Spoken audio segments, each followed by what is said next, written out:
Hello, everybody. Welcome to the next session of From Nothing, Lorna's story. We're going to pick up right after where we left off. You're heading back towards the Tipsy Toad.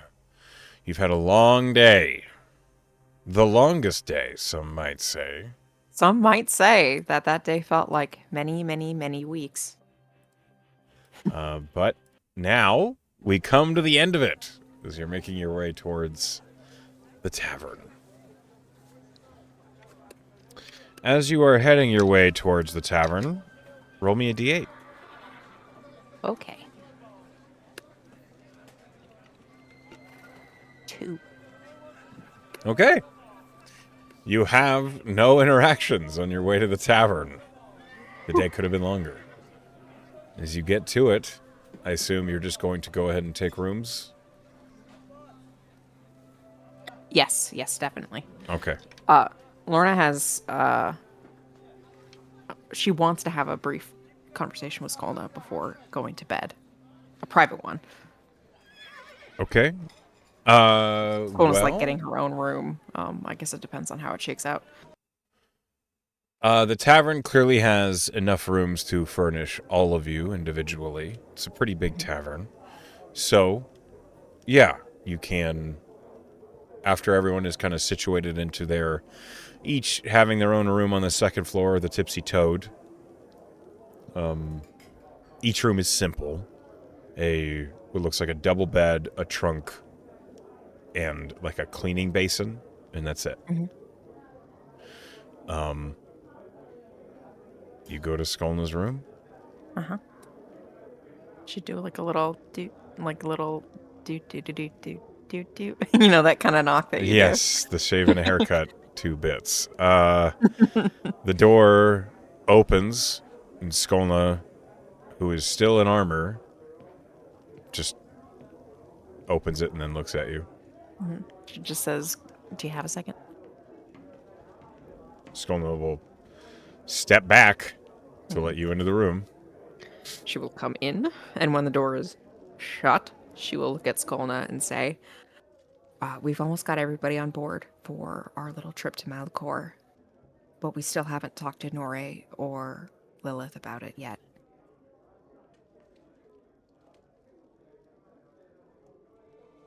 Skolna nods.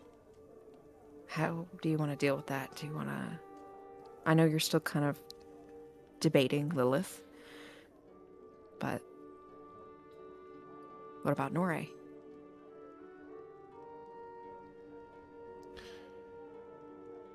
Skolna seems to, consider the question.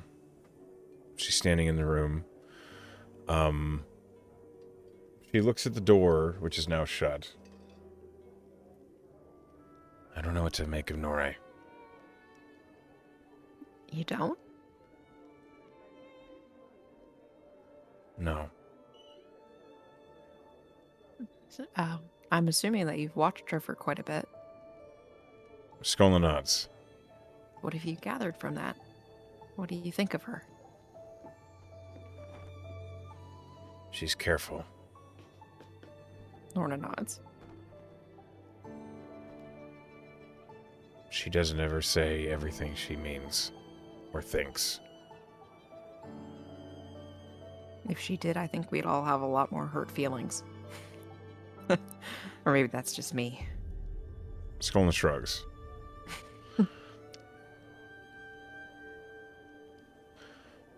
I don't know if she trusts us.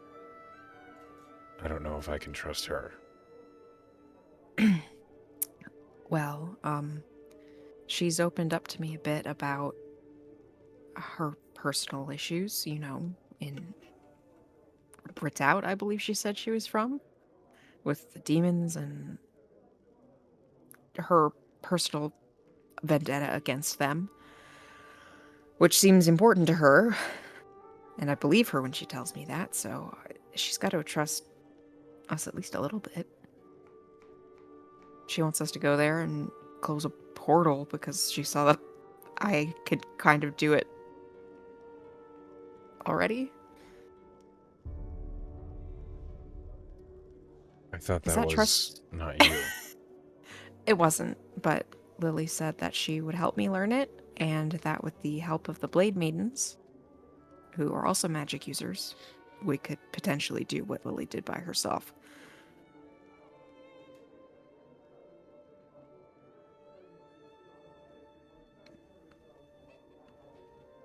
Skolna sits down on the bed.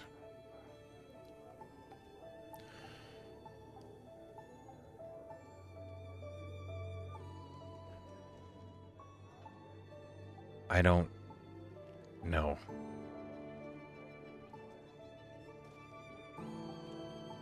I'm not used to people keeping secrets successfully. Is it just because she's so tight-lipped? Most people kind of let secrets go when they don't think anyone's listening, Eventually. but she hasn't. Skolna shakes her head. Except that time when we were in, I think it was Cavi's in Augur City, and she was drunk and she talked to Tierre about us killing that guy. That happened.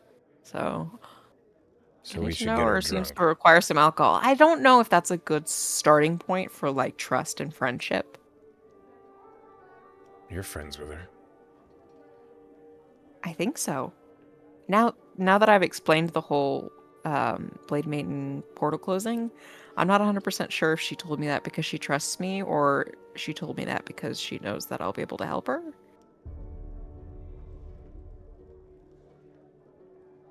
Am I being used?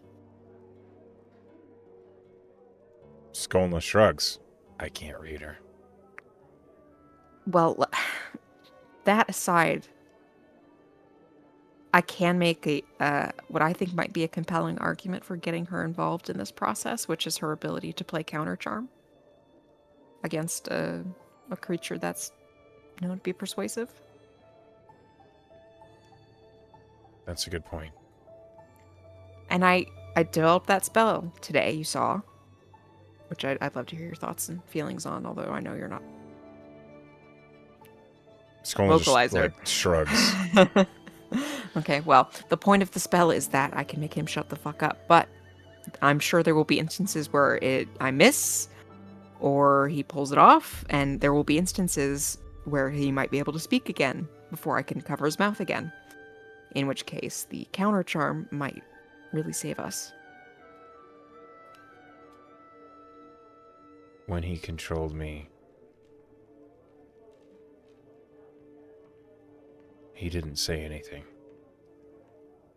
Oh. Was it with like a look? She nods. Just gotta cut his eyeballs out then.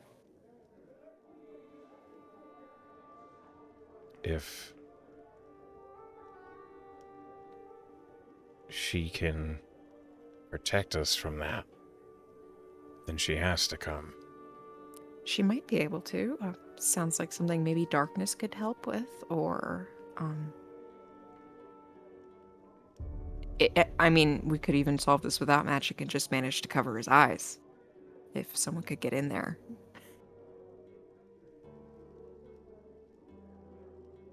It might. Skolna, swallows, and she seems to, make a decision as she looks at the floor.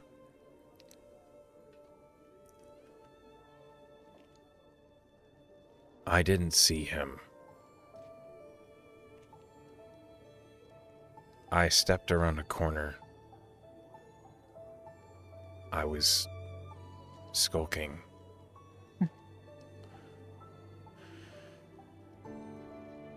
I had just nicked a bunch of pewter. I was bringing it to the stash.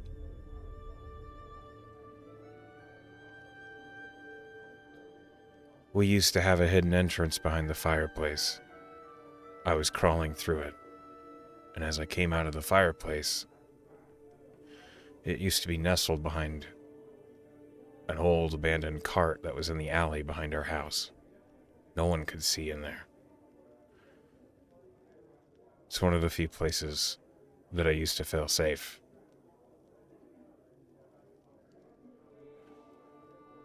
The baronies used to always have enforcers, hunters.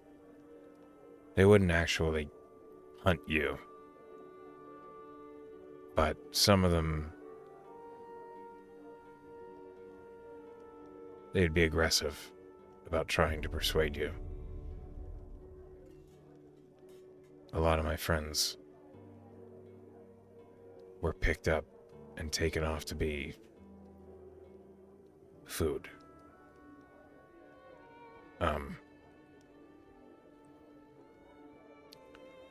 So we were always careful. And as I was sneaking out of the stash, there was no way into the stash from inside the house. The only way was through the alley or down the chimney. I only ever had to use that once. Anyway, I snuck out through the opening. It was pitch black. It was 4 a.m, maybe. Before dawn. It was as dark as it gets. And as I stood up, I felt a terrible burning in the backs of my eyes. Like someone had put a hot brand into my eyes from behind. Except I couldn't call out or say anything, and I felt myself turn as I stood up. And there he was.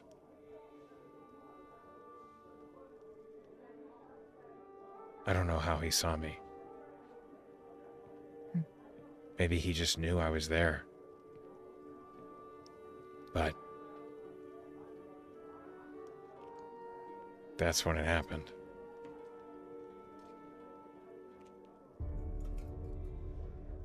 Skolna has not been looking at you the entire time she's saying this. She's been staring basically at the floor in front of the bed. Lorna kind of just plops down next to her and doesn't say anything for a long time. There's a lot we don't know about this person or what he can do. I just feel like it's important to know. He didn't say anything, and I didn't know he was there. But then, suddenly, all control was taken from me.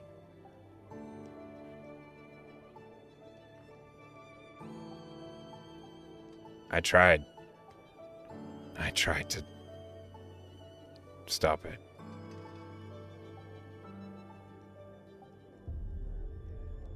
It's not going to happen again. Because we're going to kill him.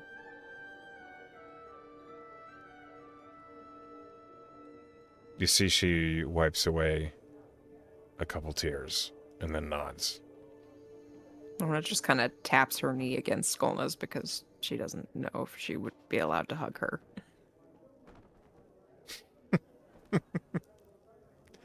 Don't want to make it weird.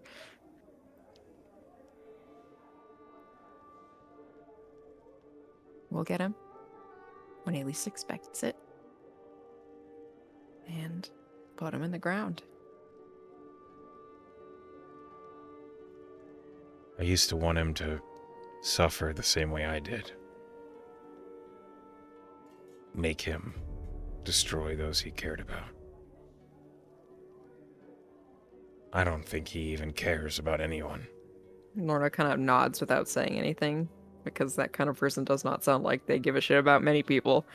I just want him gone. Me too. Doesn't even feel about vengeance anymore.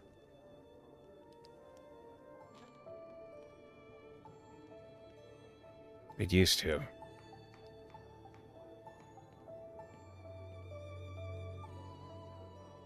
That doesn't feel as important now.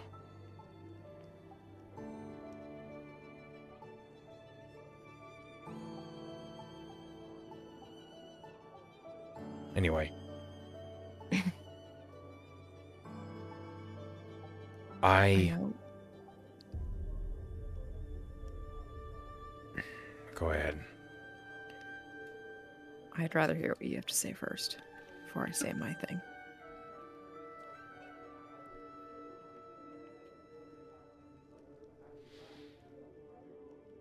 She looks up at you.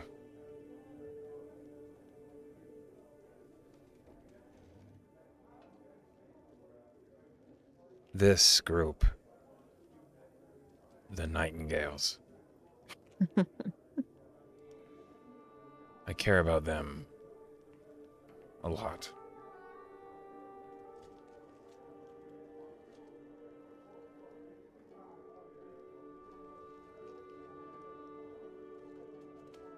I loved my family growing up, but I didn't like them.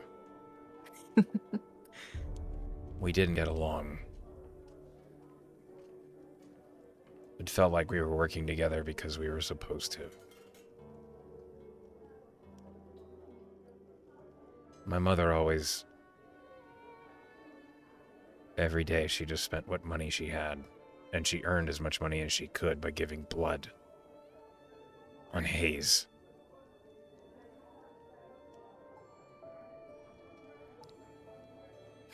She was Something blitzed like out of her Lorna mind did. every day. Yeah, you tried Hayes. Lorna doesn't comment.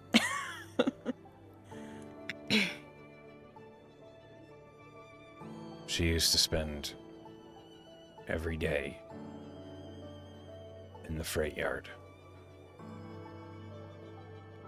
Just doing favors. Right. Get as much coin as she could together. Just for the next hit.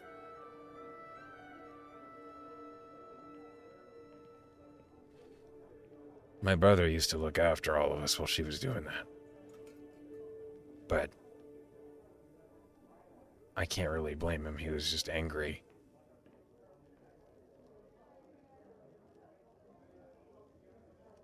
But it was violent.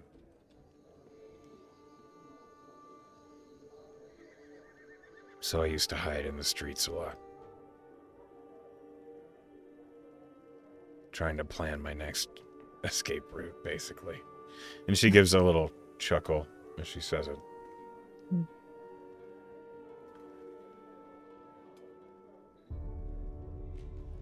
All this happened because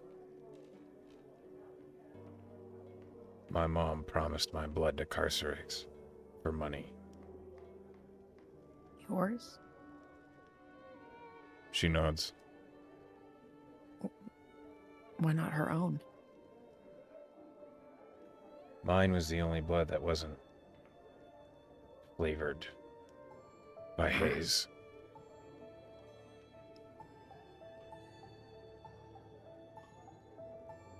My brother took it up with her not long before this all happened.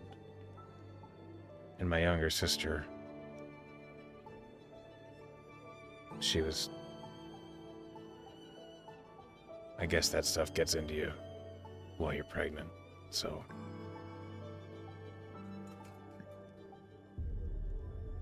I was the clean one.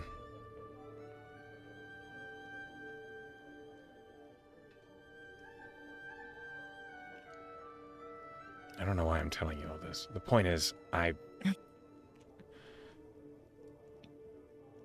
love all of you.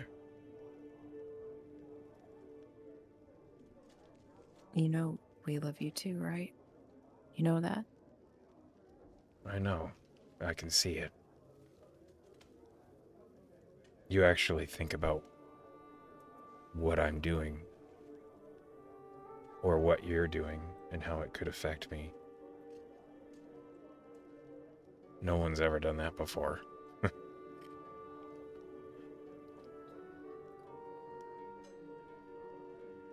Even Lilith. I hated her. She's made some choices. She tried to hurt you.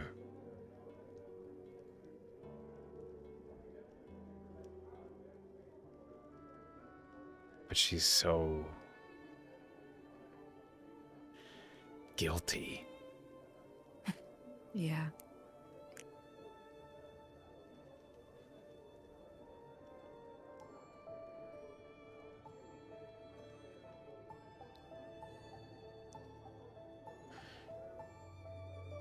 I think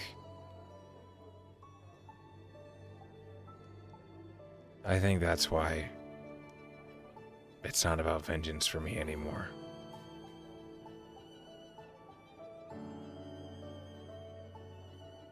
I was violated and controlled, but the hate is just gone. Carcerix needs to be destroyed, and that's just a fact. Mm-hmm. But it doesn't burn.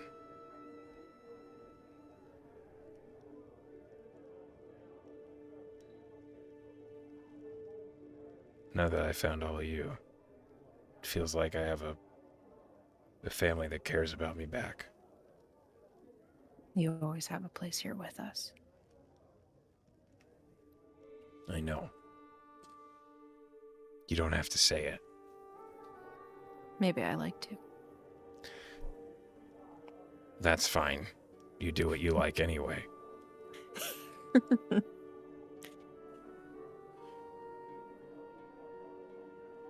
None of you pretend to be perfect. No, I wouldn't be able to succeed at that anyways, even if I tried.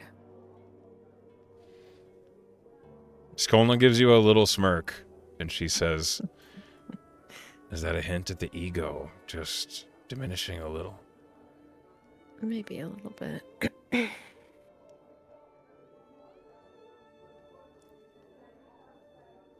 You're cute, Lorna. Lorna flushes.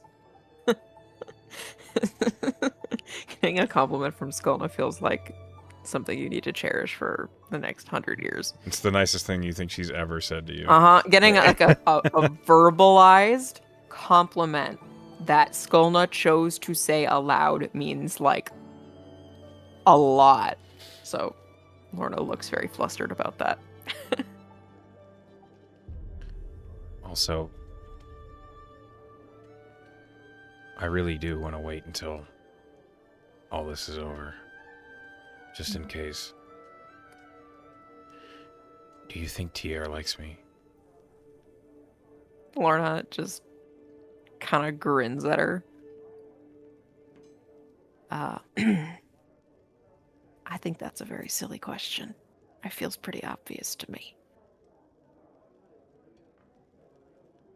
Skolna looks at you with the same, almost like deadpan, flat expression. Why? Why? Because you're probably the coolest person any of us have ever met. Because you're really cute. Because you're reliable and dependable and an amazing friend.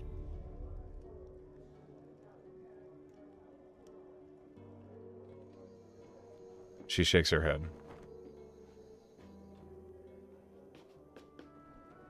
You don't have to believe me, but I'd like it if you did.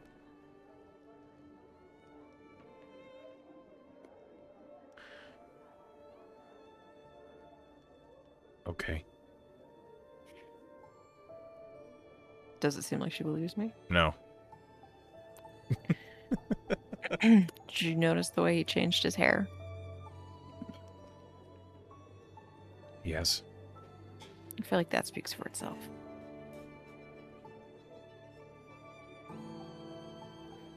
You see, she's still looking at the floor, but she does blush. I think, not to get too lost in the sauce, but, Nori and Lilith, whether we can pin down Nori in particular, her motives or her goals or whatever, if we're talking just pure logistics, ability that she brings to the table, and the number that she brings to our side in the fight, I think matters.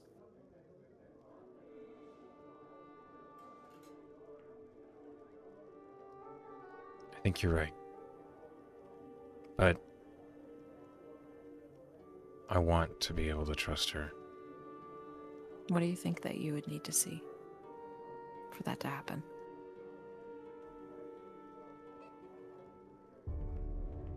Anytime she says anything, anytime she sings a song or makes a jab at Tier or you or Anscombe or is... It never feels like it's her. It's a persona. Yes. It feels like one that she's always wearing. And I get it. Yeah.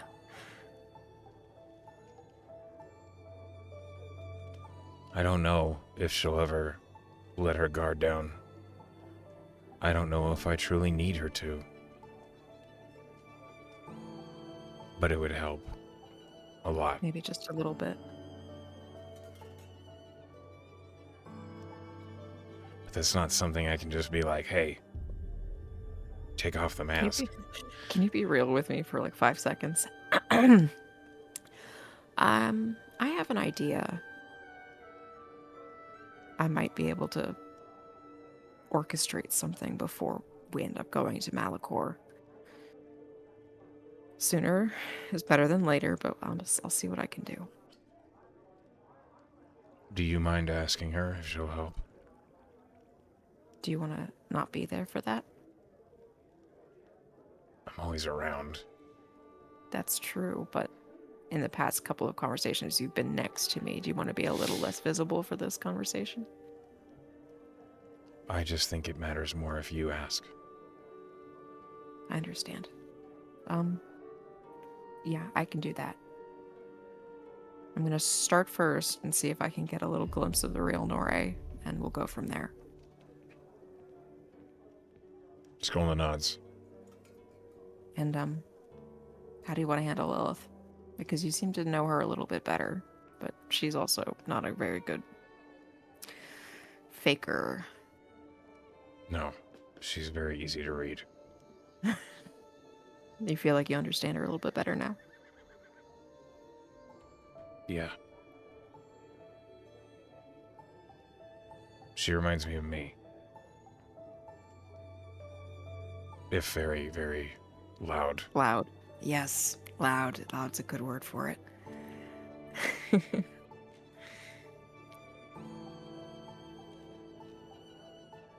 I'll talk to Lilith. You will? By yourself? Skolna nods. Okay. I think she'll respect that. Skolna nods again. That's why. Okay, so we have mostly a game plan for these two. This is a little unrelated, but it's kind of important to me. So I have a very serious question to ask you.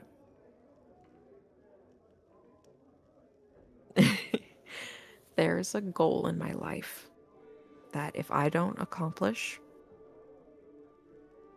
it'll be probably the biggest regret that I'll take to the grave with me. And I think you might be the only person who can help me achieve this goal. Do you understand the severity of this that I'm setting up for you? I think this is the most sincere thing you've said so far. So, yes. Lorna just kind of like looks her just like square in the face, and she just says, "Is the rogue classroom hidden by magic?" It's been plaguing me. Where is it? Where is it, Skolna? Splits into a wide smile. And she like shakes her head as she looks back down at the ground. Skolna, please. Can't tell you. No. It's not fair. Does it move? I bet it moves. She lets out a sigh. It's a pocket dimension that Maxwell carries on him, right? I cannot tell you. Insight check. Does it seem like she's close? Is there You can any roll an waver in insight her check face? on Skolna. Good luck. I rolled pretty good. 25. Can't read her. A single tear just kind of rolls down Lorna's cheek. So this is the answer I get for the most important goal in my life. Before you realized it, there is suddenly a dagger pressed to your thigh. And Skolna says, "Don't you dare try to manipulate me." Color drains from Lorna's face. Is it a manipulation if it was mostly a joke? Was this? And she puts the dagger away. It doesn't feel like one, no. Okay, well, I guess I'll find it on my own then. Skolna nods. But if I find it, what happens then? Do I have to keep it a secret? Skolna considers this. Because I'm not beholden to Maxwell's code, right? I'm not a rogue. I think if you tell anyone, you'd I'll have be- to deal with Maxwell. Yeah, I don't want to deal with Maxwell. Do you think he'd kill me? Yes. Would you avenge me? Maybe. Depends. Depends. Oh, I'll take that strong maybe. I made a promise. That you wouldn't tell anyone where the rogue classroom is? She nods. Was it like a blood pact? Like you'll be cursed if you break it or something? Or is it more of like an honor system? I keep my word. Yeah. You are pretty stalwartly reliable in that respect. Why do you want to know? I don't know. Because when I started at the Marigard, I just had this urge to find it, and I looked for it constantly, and I just feel like there's a disturbance in the Force. Just recently, I can't pinpoint it, but I feel like my goal is being threatened or challenged by someone else. And I don't know what that is. It's probably nothing. What would you say if I said it was a completely mundane and ordinary door? I would believe you. Well, I wouldn't believe you because you just told me that you would never tell me, unless you're telling me the truth because you know I won't believe it, and therefore will disregard it. She looks directly at Skolna, is her face expression changing at all? Completely flat. Stone face. But I wouldn't believe it because you wouldn't tell me, but I would believe that if you hadn't told me that maybe I would have considered that an option because that would be the last thing I would expect. Does that make sense? Do you want to know how to find out? She nods emphatically. Train as a rogue for a year and take the final exam. I don't know if I have the dexterity to pull that off. Maxwell would train you. You think he can train anyone?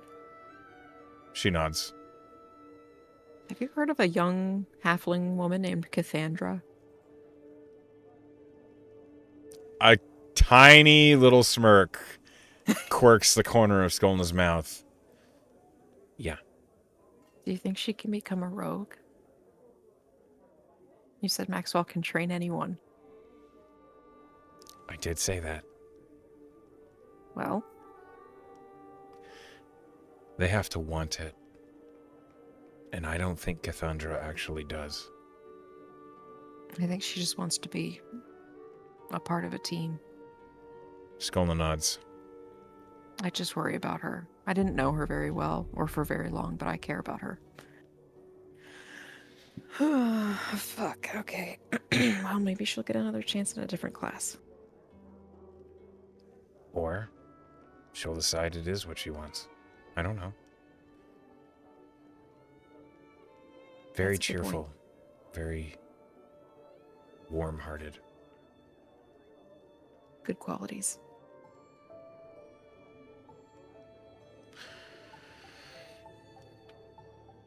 Sorry, that was all I wanted to talk about tonight. She nods. You have to kill a Hydra in the morning, so get some rest. It'll be easier than a vampire. That's probably true. But probably equally as bitey. She kind of like squints her eyes as she considers it. Bigger bites. Bigger bites, more bites. The sheer number of heads. Lorna gets up before she continues to ramble and goes to the door. Good night, Lorny. Lorna, her whole like expression just kind of blooms with a little bit of joy. She just says good night. And you go to bed? Or do Yes, something she will else? go to her room. Did she just call me Lorny? You definitely heard that. Lorna very obviously, like, even with the door shut, like, leaving Skolna in her room. Like, I'm sure Skolna can hear her, like, skip down the hallway. To her door. Okay.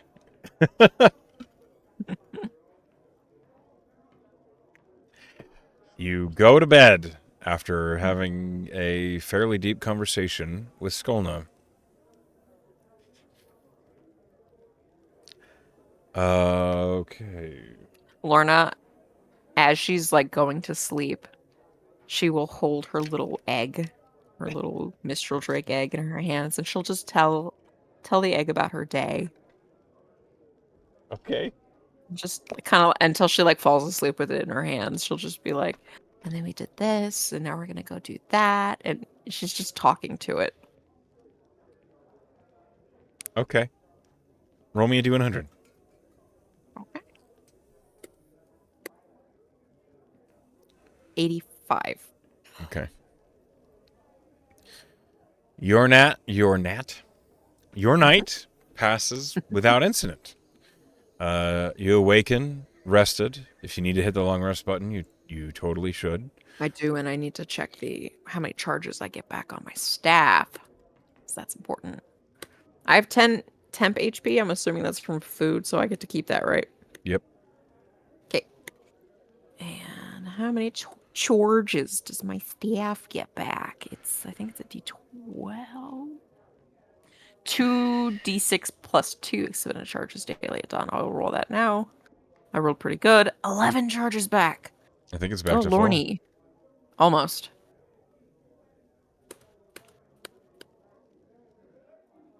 It's 4 charges off of full, but Okay. I'm not complaining. It's still an excellent amount of charges. Yeah, that's fair. And so, as you awaken and the rest of your party like gathers slowly at one of the tables down in the Tipsy Toad, you guys you had a pretty late night last night after the Yeah, we stayed up fireplace and such. So pretty you late. guys kind of gather and awaken and get yourself sorted at closer to like 10 in the morning. And the Tipsy Toad is not very busy as you guys get yourselves sorted and situated. Your party all have like assembled. I think Anscombe and Norre are the ones up first. So you would come down to see those two at a table just eating breakfast. A large pot of coffee. No, there would be clava on the table in the middle. And as you're stepping down, good morning, beautiful. Good Sleep morning. well. You look, I slept great. You look better than yesterday. Oh, yes. Still a few bruises that didn't quite patch, but I'm feeling good. Looking good. How about you, Nora? Are you ready to take on a Hydra? Norre, like, takes a bite of a bagel that she's got, like, both elbows propped up on the table as she's considering it. Oh, just planning to go take on one of the legendary mythical creatures of the ancient world. Oh, the sort of thing that the myths and legends have been written about for centuries. I'm sure we'll be fine. I like that attitude.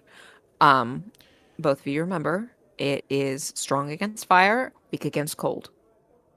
So pack accordingly. Anscombe shrugs.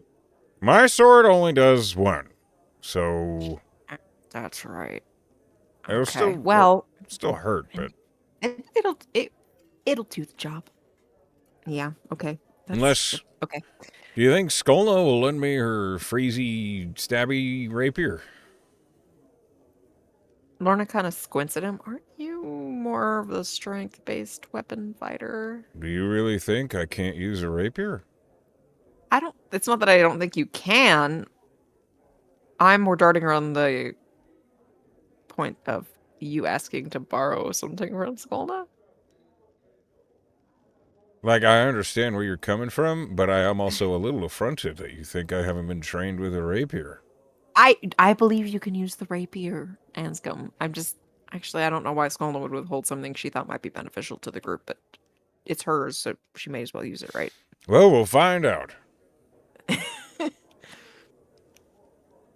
And he takes a bite of his own bagel. Eventually, the rest of the party does file downstairs, Tier being the next one, Skolna following, and Lilith being the last. Mm-hmm. Can she just get a general vibe check of her party? Like an emotional inventory of Yeah, how roll an everybody's insight. doing, or anybody withholding anything? 21. 21. Lilith looks a little hungover. Sure. Uh, She had like all of that special beer that she was in a yeah. drink judging contest She's for, she so was drunk like all of yesterday. unsurprising. Yeah. Otherwise she seems to be nursing it quietly. She seems Hmm. fine mostly. But she's not like, compensating for deep emotional distress or anything like that. She was just getting drunk. She likes to get drunk, presumably. That might require a more in-depth analysis than just a summary glance over. Okay, well, we'll put a pin in that. How about Okay. everybody else? Tier looks bright-eyed and bushy-tailed. He seems like he got a good night's rest, ready to rock. Skolna looks fine. Like Skolna. Yeah. Anscombe looks like he's nursing himself, like he's definitely Yeah, like he was in sore. a huge fight yesterday. And Nore, you can't read.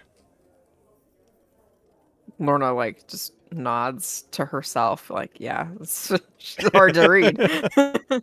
Understand Skolna's plight. But as your party kind of gathers at the table and eats breakfast, gets themselves ready for the day, Tier says, right, so do we know how far away this Hydra actually is? Do we know how long we're going to be traveling for to go deal with it? It has to be close enough that its presence is physically affecting the city, at least on the northern side of things. I can't wager more than a day, probably only a couple hours. And it has to be along the river. It's a water-based hydra. It's going to be along the ways that the contaminants are coming in. So if we could just follow that, it'll eventually lead us there. Precisely. I can't imagine it's too far. We'll probably, if we leave now, what time is it? It's like 10:15 in the morning. Probably noon, 1, 2 at the latest. Lilith, who is remarkably cogent, despite like nursing her head, says, no, if it was that close, the city guards would have had to deal with it. It's going to have to be farther than that. All right. But not more than a day, right? I Like, we'll don't get there by the evening?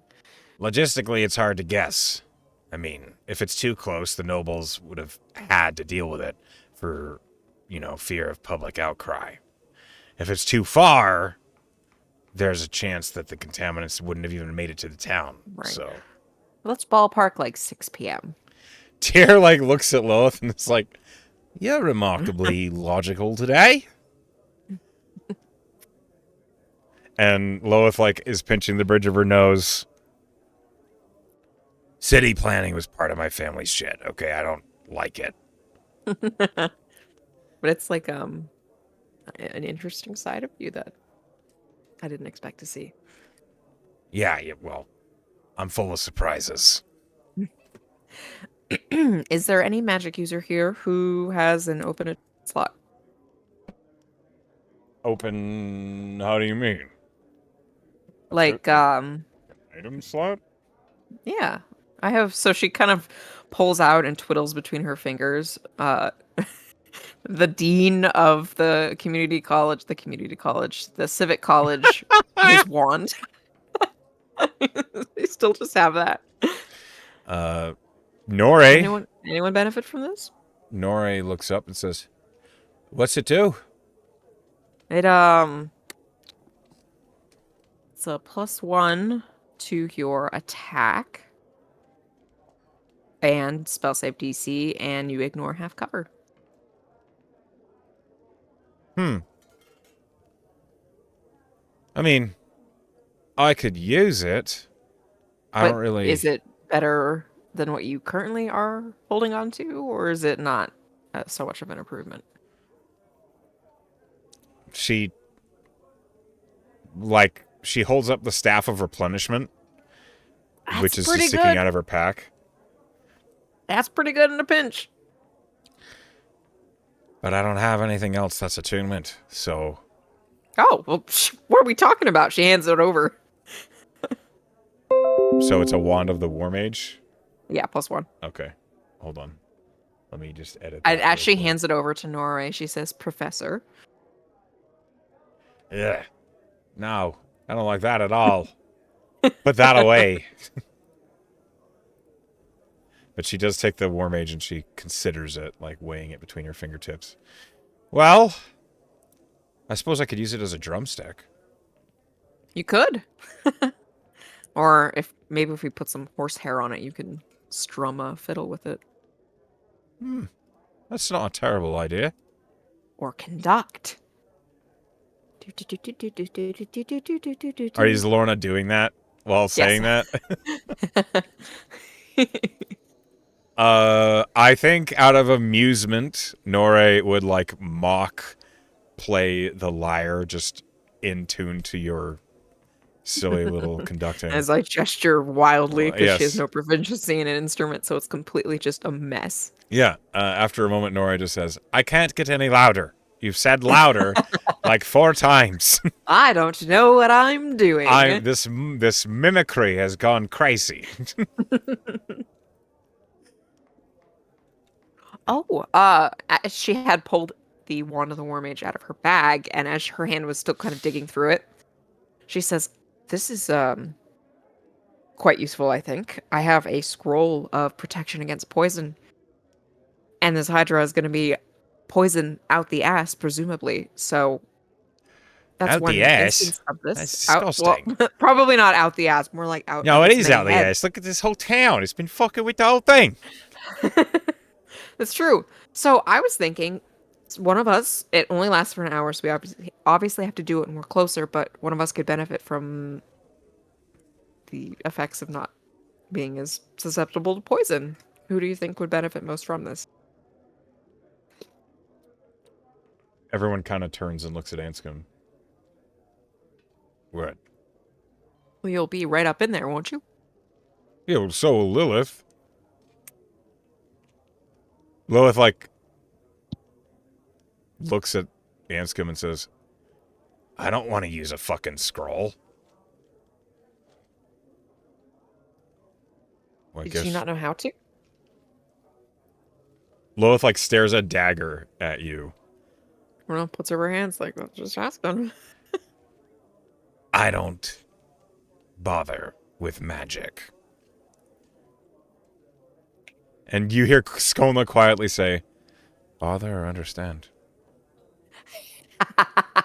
Lorna doesn't laugh. She just kind of like, her whole face just contorts in the effort not to. Lilith, like, points at Skolna, and she says, "I don't see you fucking with it either." And Skolna just shrugs and says, "Don't need to." I'm pretty sure she could if she wanted to. Well, Tiefling usually have innate magic. Yeah, don't and then we? She kind of squints at Lilith, does that mean you do? Yeah, I do. I just don't like using it. Have you ever used it? Lilith, like, blinks. Yeah, I have. Look, don't look at me like that, okay? I've had a lot of conversations lately with the big fucking dragon in the sky. Had a lot of talk about the magic I'm gonna get. Yeah, So, she's going to literally grant you magic, so you're going to have to start fucking around with magic, I think. well, I'm not starting now. I feel like that's between you and Tiris to unpack. This seems like a Anscombe. weird hill for you to die on. She may just well die on it if she takes too much of a poison breath, and she will hand the scroll over to Anscombe. All right. It's just puts it away. Like, I'm not gonna say no to not being poisoned. That shit's miserable. Mm-hmm. And Lilith, like, while nursing her headache, like, just does like a shaking gesture and says, "I can already cleanse myself. Just go." Why don't you do that now? For your hangover. Because I'm not a pussy. Right. This is manageable. Okay. Mm-hmm. Also, I might need to later, like if we're fighting a giant hydra. Yes, right. Which we should, I've dispersed the useful items from my bag. I think that's There's one pretty more much all we thing. have left to do. One more thing. Yes. Nori like sits forward, the chair that she was leaning back on, and she opens up her bag and she pulls out a brilliant platinum mirror that she sets. Where the hells did you get that? I bought it. What? When? Was I just not paying attention? We were at the market. Look, That's for. it's for scrying. Yes! You can scry now? I can scry. Yes, I thought. That's huge! Can I finish a sentence? Sorry! She puts her hand over her mouth. I thought it might be a good idea if I could take a look at that Hydra and we could get an idea of where it is and maybe even how far it is. I don't know if scrying is quite that effective, but we could at least see what the lair looks like. If it's in a lair. This is less effective than your scrying, but it could cost less resources. I actually prepared to take clairvoyance. Because I figured fireball wouldn't help. Let me see You what it didn't does. take fireball? It's not going to be effective against a thing that is resistant to fire. You immediately can tell from the look on Anscombe's face. It's mock surprise. He's fucking with you. She just kind of squints, but doesn't carry on that train of thought. His She eyes says, like flit over to Tier and then just... I'm aghast. oh, you're being so dramatic. I learned from the best. I'm trying to read this spell description. You create an invisible sensor within range in a location familiar to you, a place you have visited or seen before, or in an obvious location that is unfamiliar to you, such as behind a door, around a corner, or in a grove of trees. The sensor remains in the place for the duration, and it can't be attacked or otherwise interacted with. When you cast the spell, you choose seeing or hearing. You can use the chosen sense through the sensor as if you were in its space. As your action, you can switch between seeing and hearing. So I could use, and has a range of 1 mile. So within a mile of getting to this thing, I might be able to take a look at its lair or wherever it is, I suppose, and get like a visual without you having to expend that spell slot.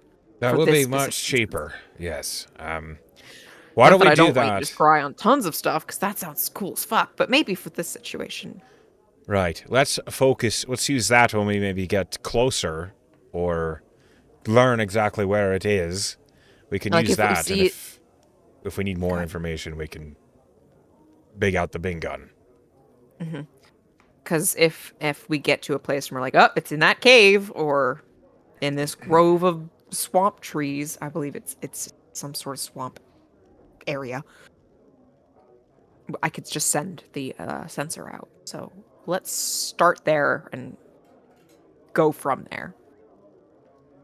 Who are we gonna scry on first? Nore looks at you like with a slow look, and she says, "Someone very carefully chosen, Uh-huh. not a spur-of-the-moment decision." Sure. So I'm gonna think about it.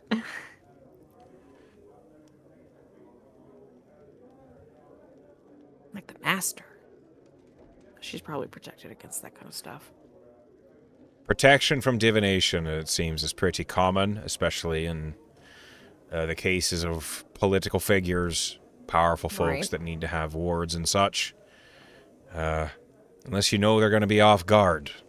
You got to be careful about who you choose, because if I try to cast Scryan on someone that's protected, I lose the spell slot and I get nothing for it. Mm-hmm. And what a waste that would be. I don't know if Indeed. my father would be protected against scrying. I don't know why he would think you would need to be. Do we have any other enemies we want to scry on? Alexios? I know where he is. Whoa. Okay. I know where his real body is, which isn't helpful in the don't let him kill us Where is it? area. It's in the fire plane somewhere. Oh, just hanging out. That's fine. Yeah, he lives there. In the city of Brass, I believe. That's the point is, it doesn't really matter where his real body is because it's in a city somewhere that we can't even access right now. It's where his one or more of his duplicates are. So would a scrying go to his real body or one of the duplicates? And we don't know how many he has. I don't know. I don't know the nature of his duplicate. Something less than a simulacrum. Still don't know. It might work that way. Yeah. I think if we try that, it would be on a day where we're not expecting to use or need a lot of magic. Because we might just end up seeing him in the City of Brass. It's like, great, we knew that. Sure. I've already cast it once. Lorna looks deeply interested. What'd you see? She takes a breath. I tried to scry on my sister. Okay. It failed. What does Lorna know about scrying? What does she know? What does that mean? Is this bad? Does she need to give Nori a hug? You roll an Arcana check. Okay. I rolled pretty good. 21. With a 21, so the fact that the spell doesn't doesn't succeed means that the target is no longer either the spell was blocked by a ward or the target is no longer a creature, which means they are dead. Lorna her immediate response to that is, well, wherever she is, she's probably being warded. I hope you're right. But where I come from, the simplest answer is likely the correct one. Can Lorna glean her state of mind at the moment? I know she's super hard to read, but Lorna's You gonna can roll. try. You can focus on Nora and try and roll an insight. She's gonna try. Ugh, garbage. So she's got to roll real bad. 16 was my roll. Nora did not roll real bad. Damn it. I will say it's clear to you with a 16, Nora is guarding. Nora's guarding. She doesn't want to have an emotional response in this moment. Yeah. I'll say that. With these people at this time. Lorna just kind of nods. All right. Well, no time like the present. Yeah. Right. We got to get on the road. Seems to incite that we need to move along.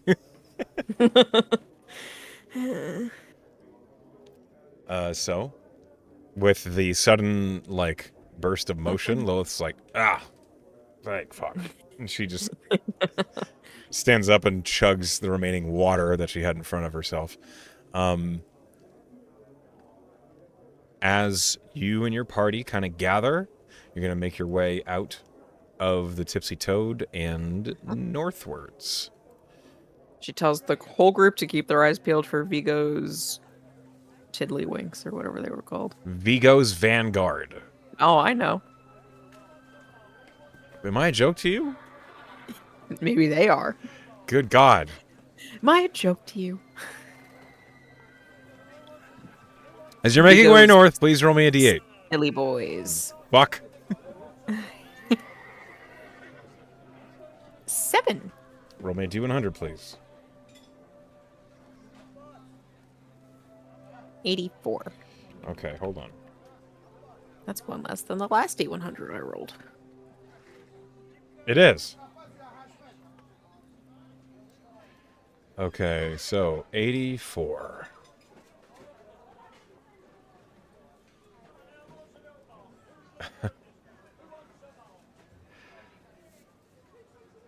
All right.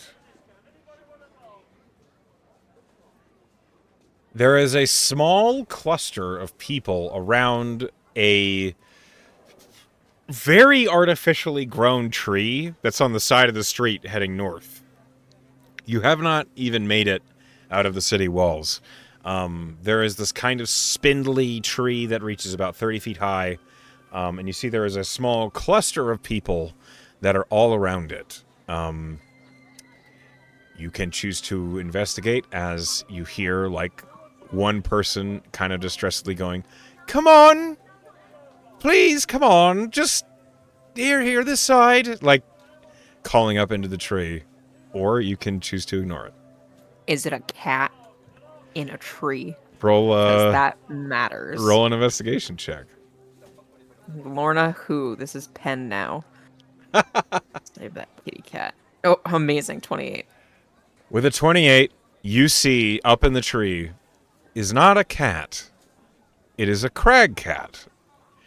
It is an enormous white-furred, like, it's huge. Like, it is easily, like, 8 foot long as it's stuck up in this tree.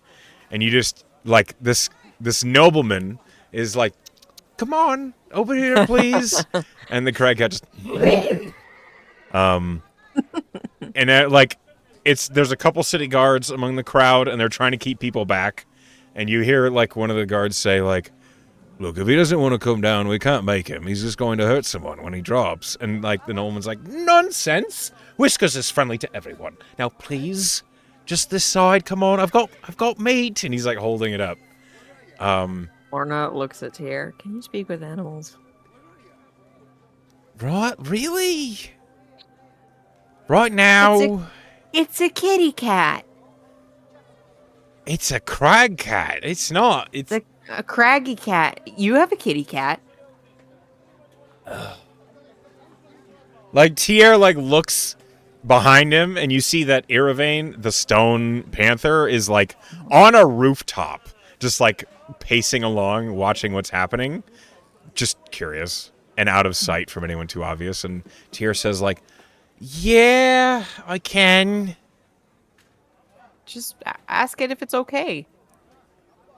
Fuck. And Tier, like, walks up into the crowd. It's a kitty cat. Tier pushes into the crowd, like, next to the guard. This is a perfectly good spell slot for this. Yeah. Lorna is emphatic. Tier casts Speak with Animals. He doesn't even say anything to the guards, and he just says, in Crag Cat, "Oi! You alright?" And the Crag Cat, like, looks down at Tier, and in Crag Cat says, "This human wants to give me a bath. I do not need a bath." Are you sure? Is the kitty dirty? I mean, Tier doesn't, like, it's hard to tell. He's in a tree. Tier can roll investigation. This is Whiskers. Okay. Sir Whiskers. Tier does see, like, there's some dirt, like, on his paws and legs. Maybe from climbing up the tree. Tier says, like, "I mean, he just cares about you, right? I mean, he might just be a lowly human, but at least he's thinking about what's best for you." And the Crag Cat says, "Such lack of dignity. I will not be tormented nor tortured with water, as this human would want to do. I mean, it's not that bad. It could be relaxing, and imagine how good you'll smell afterwards, right? He would dare alter my musk? And you can see the crackhead's like getting upset. I need you to roll. Whatever you're saying is bad. I know. I can read the situation. We're rolling like a So you're gonna roll. persuasion. You're gonna roll a persuasion for Tierre. So roll a d20 plus 8. It's a pretty good persuasion. He persuaded you, didn't he? Fuck you. 21. I'm not a crack cat. So Tierre, like, he kind of takes a different approach, and he says, "Look, all right. How about this? My good friend over there, the one with the loud mouth, she's very good with magic. She can cast a spell that will remove any soil or dirt from your fur and let you be looking nice and sparkly clean. You'll be the pride of, well, wherever it is you're from. And there will be no water. None. None whatsoever."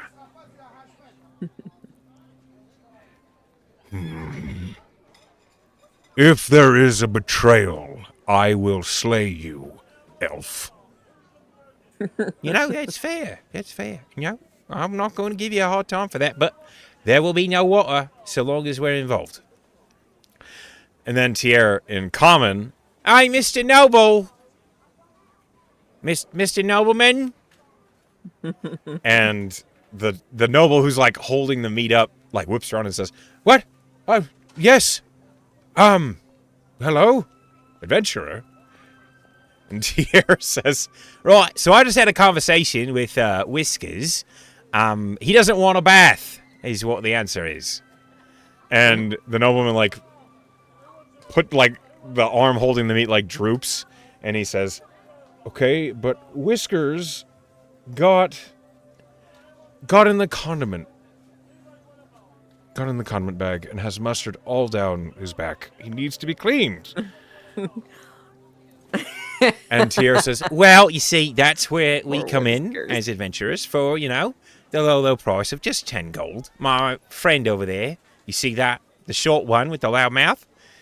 And There's other ways to describe me. that one. Yep, loudmouth. She is a very gorgeous, proficient wizard, and she can easily clean Whiskers with just, you know, some low-level spells." And the nobleman, like, turns to, like, what looks like his assistant or his chauffeur or something, like a second-hand man, and they have a brief conversation. And Tierre looks at you and says, "So, how do you feel about giving old Whiskers up there a little bit of a clean?" Well, you know, that spell is pretty expensive. I think 15 gold will be around the ballpark of what it takes. Roll a persuasion.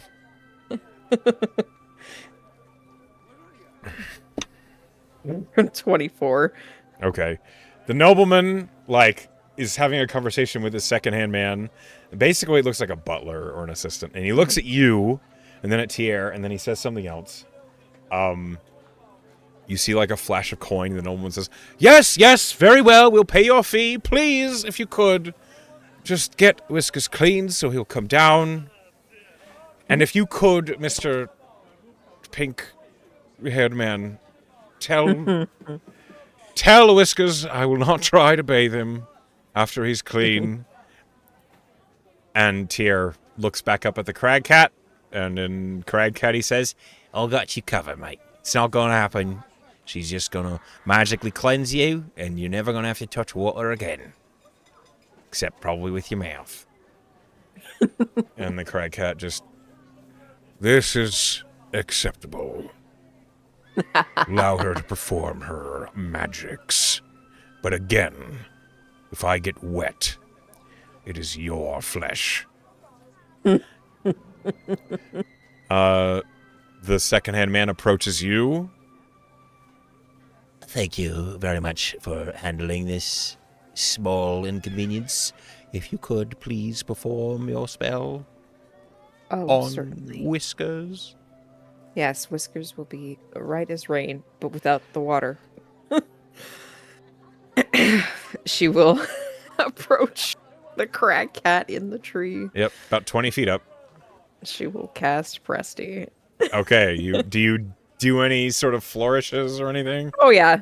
She like basically just spreads her hands out and like gold sparkles just kind of envelop him. You see a huge amount of mustard powder just out of his fur, Oh, like on his left flank. wondery. You couldn't see it, but yeah, there's like a cloud of yellow just off of his back.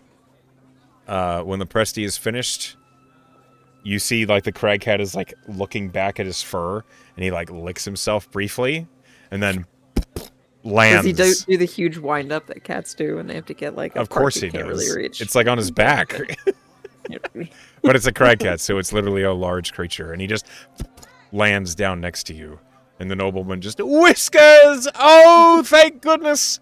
You are all right and well! And he goes up and he hugs the crag cat around the neck, and the crag cat, like, looks at Tier and you, and then crag cat, Tier hears him say, You have done your duty. I fare you well. And the nobleman just is like, Thank you all so very much. Worth every coin. I wish you all a good day. And you do catch the Velastro symbol on his chest, by the way, like in a little Oh emblem. my god. Yeah. That Tassio. It's, It's the only Velociraptor you don't I think know. it is. It seems like a pretty minor noble. But like he begins to escort the crag cat up the street. And Tier just looks at you and says, Well, here you go. And he hands you the 15 gold. No. You did all the negotiating and you used the spell slot. But Not gonna say no. And he puts it away. alright, let's get the fuck out of here. He like taps the side of his nose as he looks at the rest of the party, and he says, If someone says you can keep the gold, keep it. And he just begins strolling away, like a little pompously. You guys continue heading north. That was the random encounter. Okay. Hooray! I love kitties. I know you do. As soon as I saw that's what it was, I was like, well, this Like, is going to oh, be Jesus. it. Yep. All right. So you continue heading north. You head out of Shona proper. And as you do, we're going to go ahead and change the map a little bit.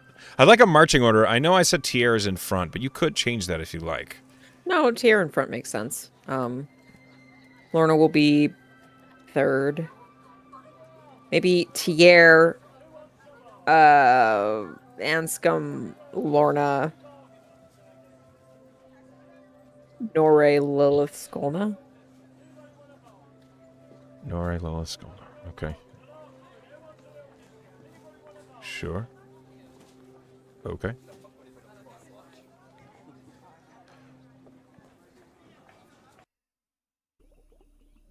Yeah, Requiem. Love that guy.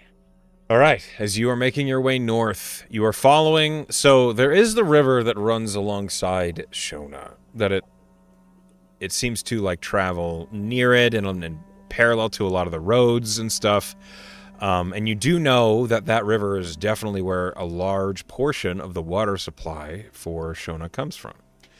And as you are walking along, kind of following it, you see that there are these stone inlets that are collecting river water and bringing it into the city through underground tunnels. At first glance, someone like uneducated might assume that these were like maybe sewer pipes and such like that, except the way the river is flowing, which it is flowing north towards the ocean. These tunnels are like carved inward to gather the water, not expel it. So you're confident the water is coming into the city from upstream. So like you begin to head along the river. Because the river is flowing, I guess the river like is flowing northwards, so you need to go southwards. either way, you're going upstream to where you're pretty sure there is a Murkmaw Hydra at some point. Yeah. Tierra's going to roll survival.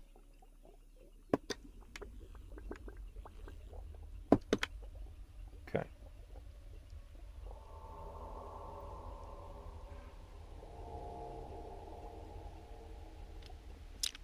You're making your way along and traveling. As you do, let me go ahead and... The river, as you're traveling, the immediate land around the river is much less like the desert that you've kind of become accustomed to. And instead, it is like getting a bit more green with lush growth along the sides of the river. The water seeping out through the fresh water, seeping out from the river out into the lands around, and it just trees and grass and shrubbery starts growing, and it actually gets pretty beautiful out here as you're making your way. You and your party have been traveling for a good while. When... Let me roll a thing. Please roll me a d4. Okay. Is it Vigo's Mortenson's? Good God. 3. 3. Okay. Roll me a perception. And I'm going to roll one for Tierra. Sure. Ooh, I rolled good. 21. With a 21, you and Tierra both spot what looks like... So it's an illusion. You see that in the middle of the road ahead of you It's the road classroom. is the road Sorry, classroom. No, I you found see it. there is... it's like a blind, almost like a duck blind sort of thing. There's an illusion created in the road that makes it look as though there's nothing in the road, but you see that there are 4 individuals in the road. Okay. One of them appears to be like a human who's wearing a large cloak. He has his arms folded and he is waiting. You see another one is like a big, burly... It's a half-orc, but it's much like... The slider is much more toward orc than human. Like, where would you put Anscombe on a scale of human to orc? He's pretty Is it far is it 5? left. He's pretty closer to human. He's like a 3. Oh, so he's like a 3. Okay. This guy is like a 7. Okay. Actually, I'll just show you. Yeah, because I can see them. So in the middle of the road, you see these 4. Oh, yeah, he is orky. You see a cleric and what looks like maybe some sort of archer, a gnomish one. And they're all just kind of like piled up in the middle of the road. Are they looking right at us as we approach?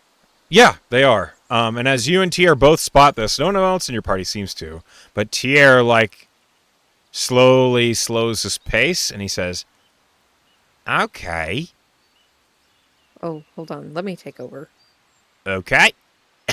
Tier, like, stops. It's clear, like, immediately as you guys have changed behavior, the leader of the group, the human, like, his arms go slack, and he says, like, he turns and he, like, nods. It's clear you've noticed him. Despite the illusion. Excuse me. The captain lets out a sigh. You see him turn his head and nod, and revealing herself as the spell ends, a tiefling. They have a Aster purple of some tiefling too. kind. We gotta fight. Obviously, we have to fight. Yeah. There can only be one. As that happens, the captain, like, looks at you. Vigo's Vanguard. You know of us. Yeah, that whole thing with the constabulary, we've solved that privately, and Harold's told me to tell you that no bad luck. You cut out. What'd you say? Which part did I cut out at? The whole thing. Okay, Lorna just says, listen, that whole thing with the constabulary, we solved that privately. I've spoken to Harolds, and he told me to tell you that no keys pass badly. The leader looks at you a little quizzically. He looks to the half-orc next to him. Okay, then that's the passphrase. I suppose all is in order. Safe travels to you. At you as well. And he, like, sheathes his sword, and the half-orc's like, wait, what? What do you mean? Job's off. But we're not getting paid then, are we? And he, like, meanders off to the side of the road. I mean, Okay. that's on you if you want to talk to Harolds about that. No, he's like, no, we're still getting paid. We don't... The job was to secure. We did it, so... Pay us no mind. Off you go, then. Thank you. The Clerk will cleric, just goes, skip like... along. The party just, like, this mercenary group, like, huddles up as you guys... Do they look like, just a gauge as we pass by, do they look like they would have put up a good fight? Or, like, are they way above us, way below us? Like, what's the gauge on their capabilities here? Roll investigation.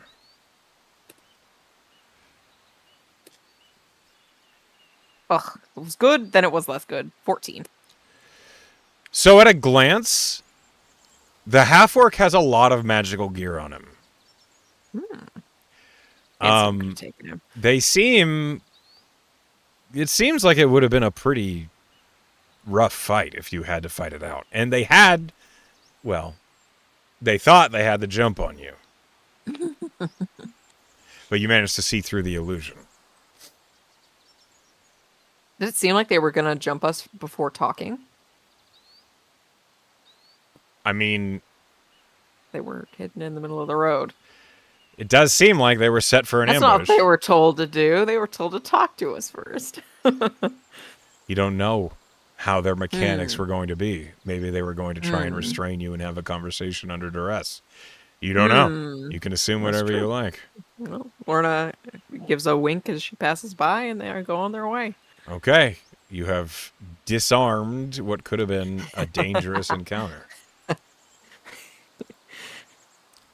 Let me go ahead and pull up.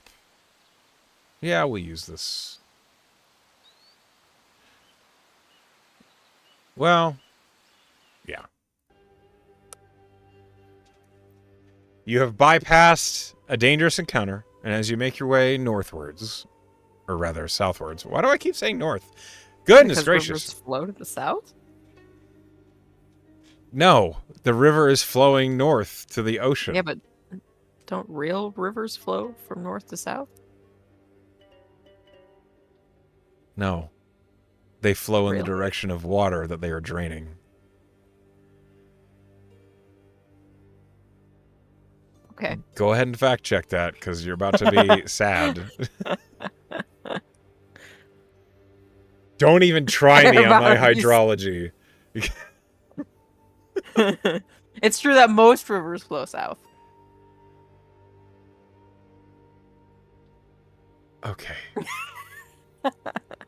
How about maybe the Nile? Fact checked my hydrology. I don't know. What direction does the Nile flow?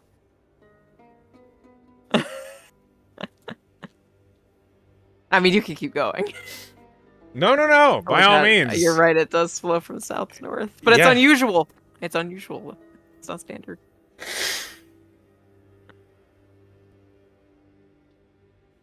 Okay. I'm so glad we're enjoying this. The rivers flow in the direction that they drain. It doesn't matter what cardinal direction that is. Anyway. Ugh. You are following the river. The landscape is much more lush than the splash image would imply, but it does the job for what we are doing. Tier is rolling survival the whole way, and as he is doing so, you notice, as does Tier, when he points it out, it looks as though, you know that blight rot or whatever it was that they were talking about in the Dareth place? Yeah. Yeah, I do. You can see along the edges of the river here, it's starting to, like, turn some of these plants. And you see that there Poop all is... over this place. well, I don't know if it's poop or not, but it's definitely blight. And it, like, you see that there are these fronds and plants that are growing along the river. They don't look healthy. Mm-mm. They look like they're withering or they're, like, changing color. The tips of them are turning purple. It definitely looks like there is some sort of affliction that is affecting all of these plants along this All right, side nobody of the take river. a bath in that river. Nobody drink out of it. I wonder if perhaps because the river is passing through all this silt and sediment on the way to the town, if the Merkamaw was closer, the poisoning would be much worse. I would imagine so, yeah. It's almost like a natural filter. So we're just lucky that it hasn't really killed anyone yet. Yet, Mm-hmm. Nore, like, seems to be, like, doing a quick sketch of something along the river. It seems something poetic about that. Maybe I'll try and write a song. Go for it. As your party is making your way along, you find that the river is cutting into terrain that is getting much more, like, rocky. And as time is passing, it's getting, like, farther on into the evening. It's like 8 at night by the time that Tier finally says, Oh okay. man, Lorna was like 6 p.m. totally.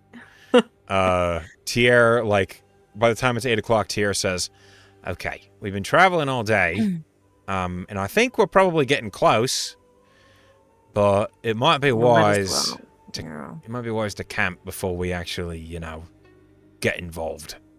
I'd rather fight in daylight too, anyways. They have their poison breath obstructs vision. Might as well not throw that in with nighttime. Yeah. That would be wise. So, he's going to start looking for a campsite. Okay.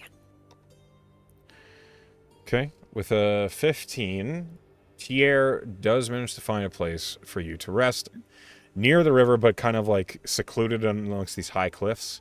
And it actually probably does look a bit like this. Yeah. Not just as a campsite image, but, you know, it is what it is.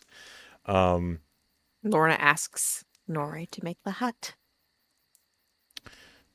Nore begins to do that ritual.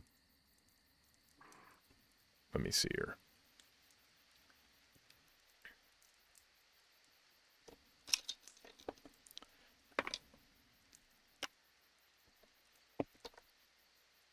Okay. Please roll me a D100. yes, sir. And also, I need to know what your watch order is going to be. Lorna wants to go on first watch with Nore. With Nore, okay? Yes, 32 for my D100. And Skolna and Tier for the next watch. Okay. Matchmaker. Lorna might try to eavesdrop. That's beside the point. And then Lilith and Anscombe. There's 4 watches. Lilith and Anscombe. Lilith and Anscombe. Okay. All right. As you take the first watch, let's go ahead and give me perception checks from both of you. Okay, before they go to bed, Lorna will try to communicate to Skolna. Try to keep an ear out while Nore and I are watching. I'm going to try to see if I can get a moment with the real her. Skolna nods. Okay. And you said, sorry, perception? Yes. Wow, 25. Whoa. Okay. You're on watch with Nore. Mhm. Nora's kind of like seated in the middle of the hut, just looking out. Mm-hmm. I think Lorna would sit nearby her. Presumably, they have a fire, Sure. and she would eventually, after like some comfortable silence where they don't really either of them really feel the need to talk. I think Lorna would just kind of like lean back on her palms and look at Nora and say, "Could I ask you to play me a song on that lyre of yours?"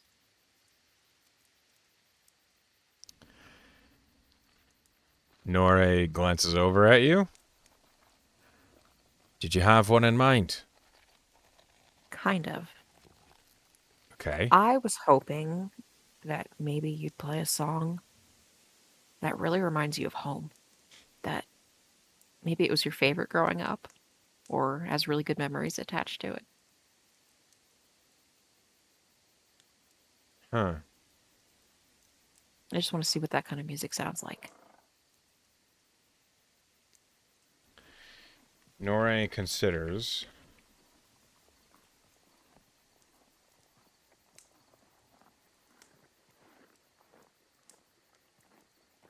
Let me see here. Let me look through my little slew of things here. Nora collects the lyre.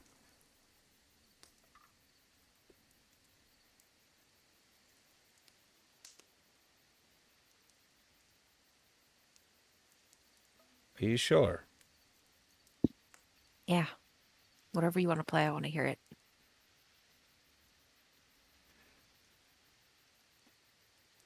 She begins to strum the lyre, a very slow, lilting melody. And as she begins to play, snow on the gate, frost on the wall, lanterns burn dim in the long winter's thrall. Rye lacks a tether, their breath in the air. Cold bites the hand, but the heart warms there.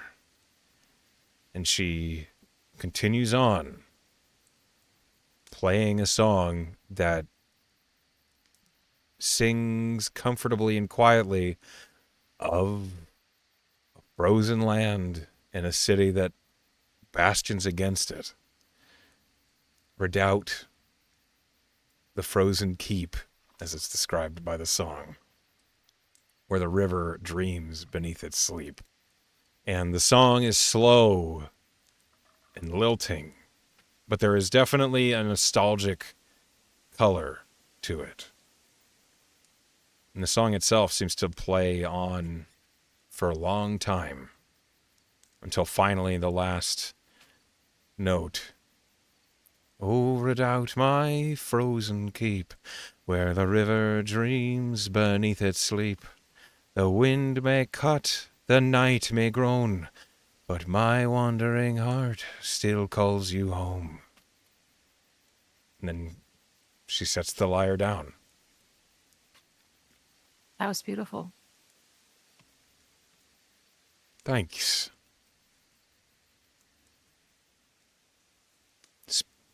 It's an old, it's not really a tavern song. But it's the sort of thing that, the Blade Maidens would sing whenever we were out on march.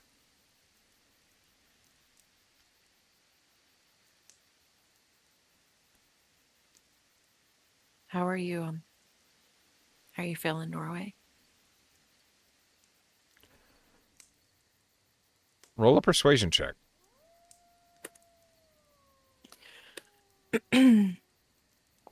18. I can Vicar Boon if it's higher.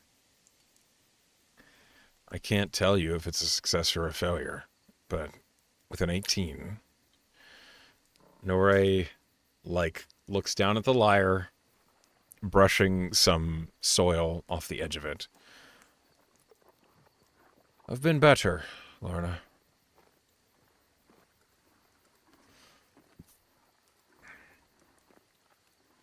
It's hard to be out here doing work that I see the value in it. Of course, it's important to get stronger. It's important to grow and learn more magic and learn more songs and stories that I can draw upon. But last night I tried to scry on my sister. And it didn't work. And part of me wants to believe. Part of me desperately believes. It's just because the sorcerers are warding where they are and who they are from detection. But part of me knows she's been dead this whole time. Because of course she would be. Why would they keep her alive? They don't need her.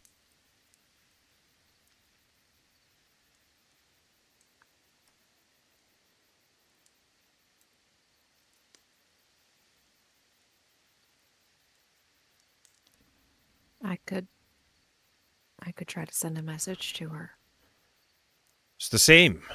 If you try and it doesn't work, it means she's dead or she's warded.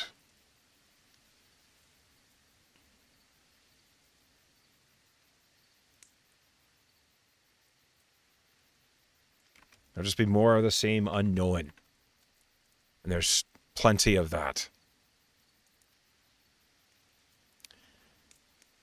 One of the most important oaths of the Blade Maidens is to never abandon another. Never to leave anybody behind. Feels like I did.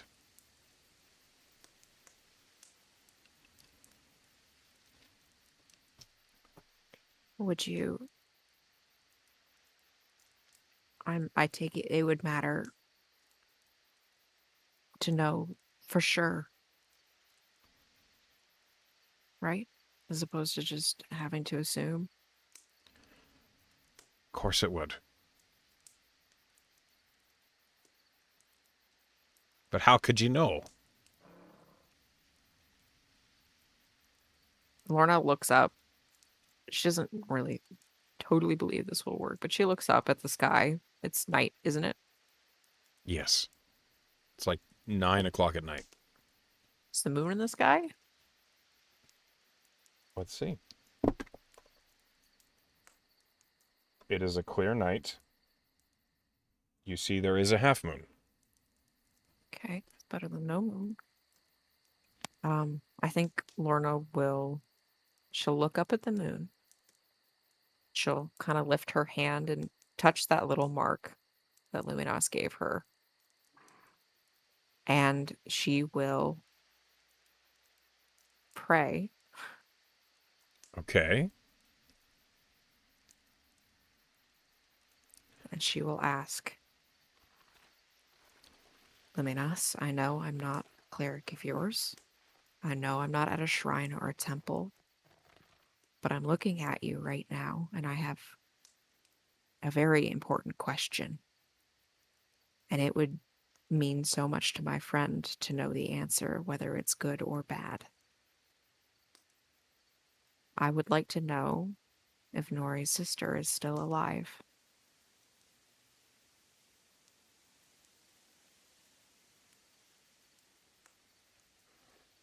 Okay. Roll me a charisma plus proficiency check. Okay. Glad I saved that vicar boon. I'm gonna do persuasion. Come on. That's not great. Okay, 14 plus a d10 for my vicar boon. Come on, hell magic. Oh, son of a bitch. That's a 15 total. 15. Just touching her little moon tattoo. Looking at the moon and hoping.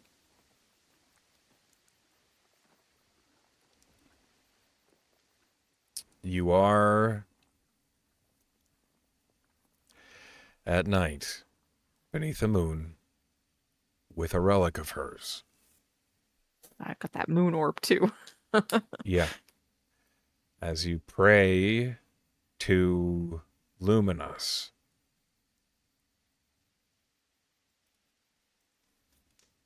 A moment.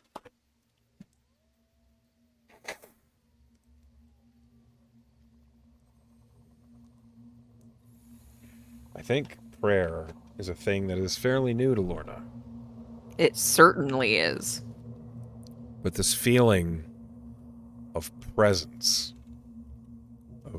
of being so intensely near someone else, it's as if they're right next to you, as if their face is just a few inches from yours and looking at the same thing you're looking at, as if there is a warm body seated next to you, looking up at the moon with you.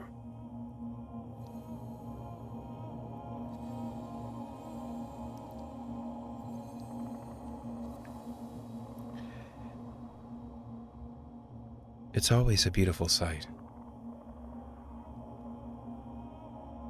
So stark contrast against the blackness of night.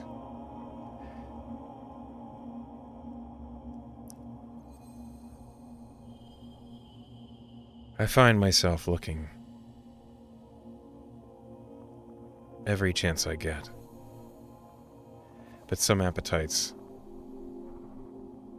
there's never enough to whet.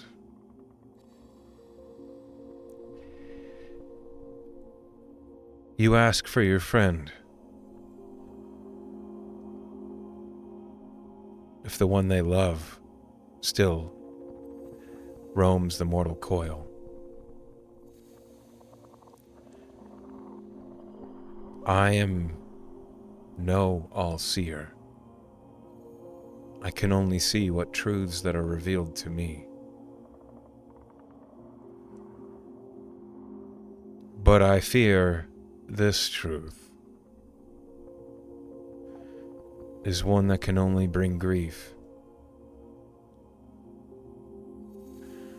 Your world is so full of anguish and pain.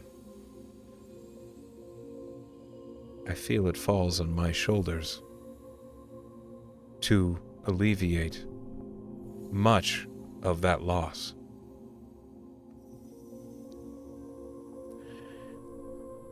Your journey began with pain. Yours, a truth about a betrayal. Perhaps a victim of circumstance. Your friend's journey began with fear.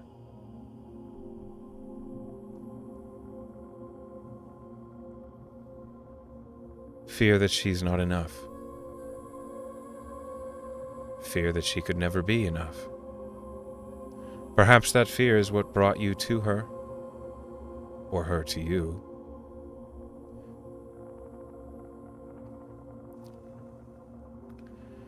But the truth of the matter is, when I look for Corin, I am blind to her.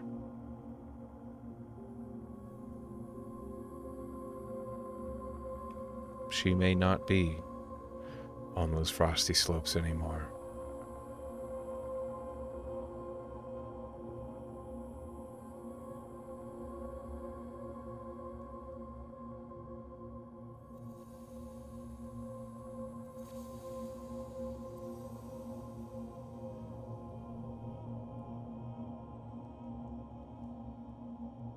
Does Lorna feel like she is speaking in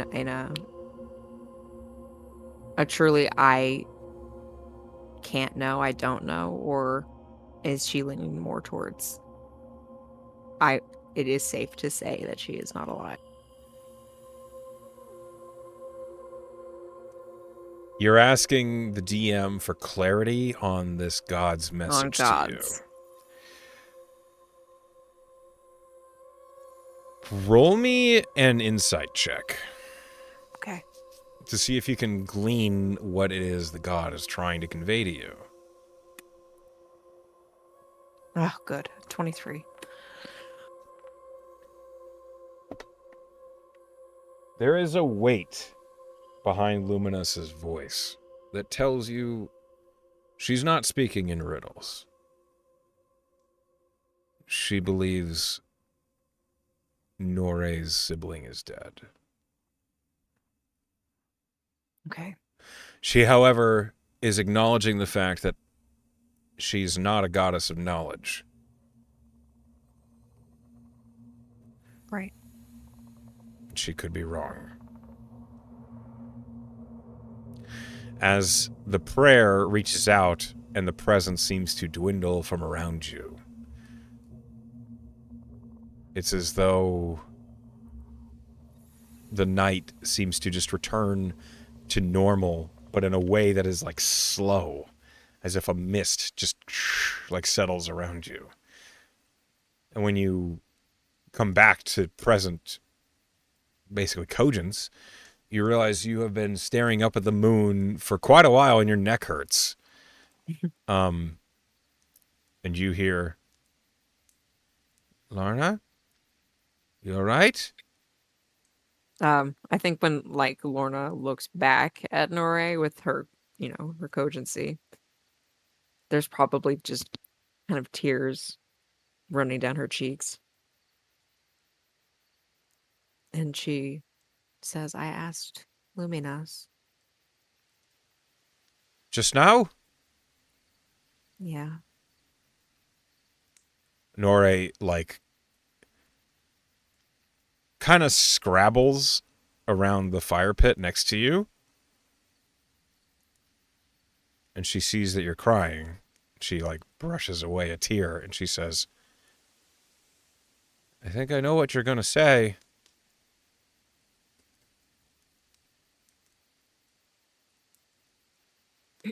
She's not all knowing, but she doesn't see her.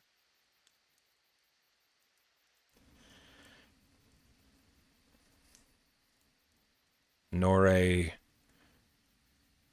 looks at you firmly.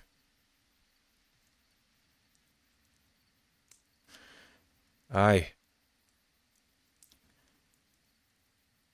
If there's anyone that can see past a ward, the moon is probably not easily defeated. And she kind of settles on her heels next to you. She looks at the ground between you and the you and the fire pit.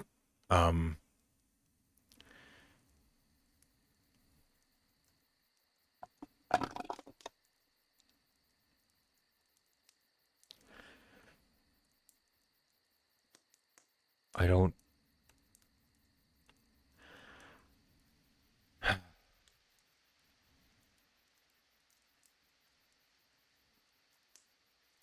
Okay.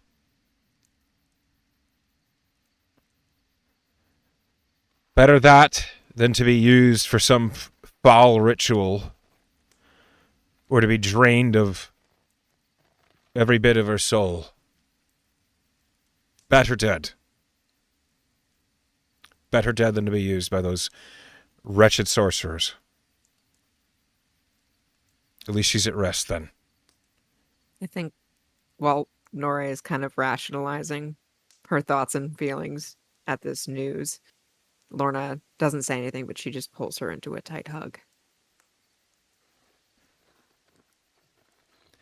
Nori resists for a moment. And Lorna says, I'm so sorry. Okay. Nori breaks down crying. Lorna doesn't say anything. She just holds her. She cries over your shoulder for a long time.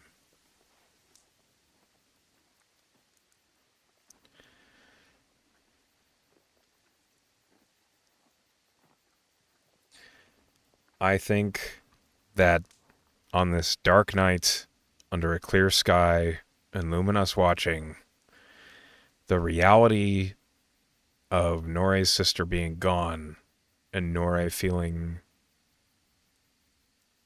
as if she never had a chance in the first place and is just laying those emotions bare. That is where we're going to call tonight's session. Fuck! That's not really what I meant by showing Skolna a glimpse of the true Dore, but I guess it works. I guess it works. As we come to that heart-wrenching end of the session, I hope you had a good time. To those of you who are at home or at work watching, hi Penn, hi class, hi Emily, hi everybody My else. We face love is you wet. all. And I'll see you all next time.